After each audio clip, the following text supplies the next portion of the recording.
خدا کے زندہ اور پاک کلام میں سے زبور نمبر 68 فتح مندی کا قومی نغمہ۔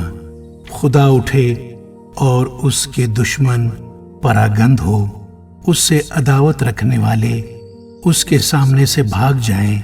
جیسے دھواں اڑ جاتا ہے ویسے ہی تو ان کو اڑا دے، جیسے موم آگ کے سامنے پگھل جاتا ہے ویسے ہی شریر خدا کے حضور فنا ہو جائیں۔ لیکن صادق خوشی منائیں، وہ خدا کے حضور شادمان ہوں، بلکہ وہ خوشی سے پھولے نہ سمائیں۔ خدا کے لیے گاؤ، اس کے نام کی مدح سرائی کرو، صحرا کے سوار کے لیے شاہراہ تیار کرو۔ اس کا نام یا ہے اور تم اس کے حضور شادمان ہو۔ خدا اپنے مقدس مکان میں یتیموں کا باپ اور بیواؤں کا دادرس ہے۔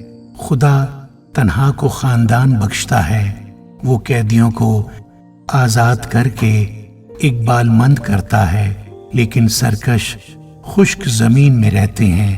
اے خدا، جب تو اپنے لوگوں کے آگے آگے چلا، جب تو بیابان میں سے گزرا تو زمین کانپ اٹھی۔ خدا کے حضور آسمان گر پڑے، بلکہ کوئی سینہ بھی خدا کے حضور، اسرائیل کے خدا کے حضور کانپ اٹھا۔ اے خدا، تو نے خوب می برسایا، تو نے اپنی خشک میراث کو تازگی بخشی، تیرے لوگ اس میں بسنے لگے۔ اے خدا، تو نے اپنے فیض سے غریبوں کے لیے اسے تیار کیا۔ خداوند حکم دیتا ہے، خوشخبری دینے والیاں فوج کی فوج ہیں، لشکروں کے بادشاہ بھاگتے ہیں، وہ بھاگ جاتے ہیں، اور عورت گھر میں بیٹھی بیٹھی لوٹ کا مال بانٹتی ہے۔ جب تم بھیڑ سالوں میں پڑے رہتے ہو تو اس کبوتر کی مانند ہوگے جس کے بازو گویا چاندی سے اور پر خالص سونے سے منڈے ہوئے ہیں۔ جب قادر مطلق نے بادشاہوں کو اس میں پراگندہ کیا تو ایسا حال ہو گیا گویا سلمون پر برف پڑ رہی تھی۔ بسن کا پہاڑ خدا کا پہاڑ ہے، بسن کا پہاڑ اونچا پہاڑ ہے۔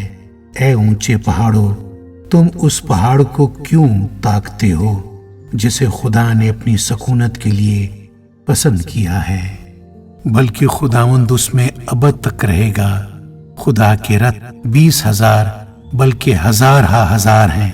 خداوند جیسا کو سینہ میں ویسا ہی ان کے درمیان مقدس میں ہے۔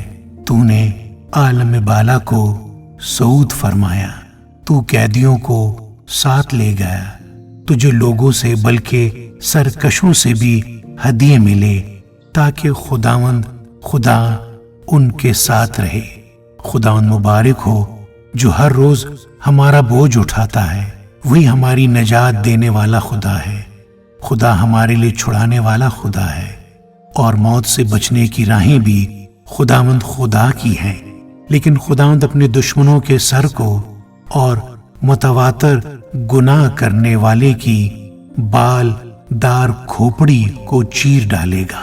خداوند نے فرمایا، میں ان کو بسن سے نکال لاؤں گا، میں ان کو سمندر کی تہہ سے نکال لاؤں گا، تاکہ تو اپنا پاؤں خون سے تر کرے اور تیرے دشمن تیرے کتوں کے منہ کا نوالا بنے۔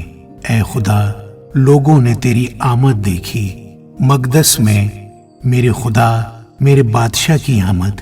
گانے والے آگے آگے اور بجانے والے پیچھے پیچھے چلے، دف بجانے والی جوان لڑکیاں بیچ میں۔ تم جو اسرائیل کے چشمہ سے ہو، خدا ان کو مبارک کہو۔ ہاں، مجمع میں خدا کو مبارک کہو۔ وہاں چھوٹا بنیامین ان کا حاکم ہے، یہودا کے عمرہ اور ان کے مشیر، زبولون کے عمرہ اور نفتالی کے عمرہ ہیں۔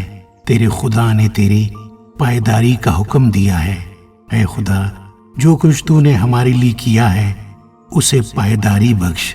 تیری ہیکل کے سبب سے جو یروشلم میں ہے، بادشاہ تیرے پاس ہدیے لائیں گے۔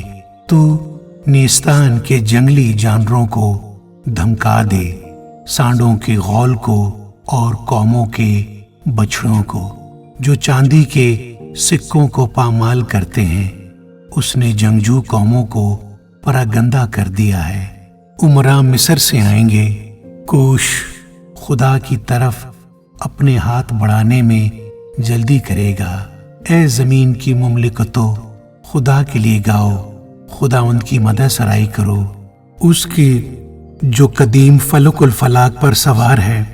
دیکھو وہ اپنی آواز بلند کرتا ہے، اس کی آواز میں قدرت ہے۔